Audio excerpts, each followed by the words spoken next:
Hello students, welcome to economics వాళ్ళ. Recently Naju lands అనేవి న్యూస్లో ఉన్నాయి. ఇవి ఉత్తరాఖండ్లో డెమాలిష్ చేయడం వల్ల న్యూస్లోకి వచ్చాయండి. అయితే వీటి హిస్టారికల్ సిగ్నిఫికెన్స్ చూసుకుంటే జనరల్గా కింగ్స్ కానీ కింగ్డమ్స్ డ్యూరింగ్ బ్రిటిష్ టైంలో ఎవరైతే అగైనెస్ట్ బ్రిటిష్ రూల్కి ఫైట్ చేశారో వాళ్ళ ల్యాండ్స్ అన్నీ కూడా వాళ్ళు బ్రిటిష్ టైమ్స్లో వాళ్ళు టేక్ అవే చేసుకున్నారు.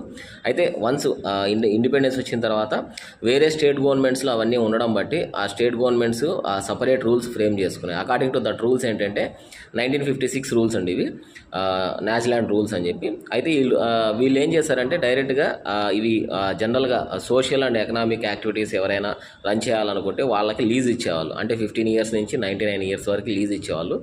వన్స్ లీజ్ అయిపోయిన తర్వాత, అగ్రిమెంట్ అయిపోయిన తర్వాత ఎయిదర్ ఆ గవర్నమెంట్స్ ఏవైనా కూడా వాటిని రెన్యువల్ చేసుకోవచ్చు, లేదంటే ఇన్ కేసు వద్దనుకుంటే కూడా వాళ్ళని క్యాన్సిల్ చేసేయచ్చు. అంటే ఇంతకుముందు ఎవరైతే వర్క్ చేసి ఉంటారో వాళ్ళకి మళ్ళీ రెన్యువల్ చేసే ఛాన్సెస్ కూడా ఉండవు.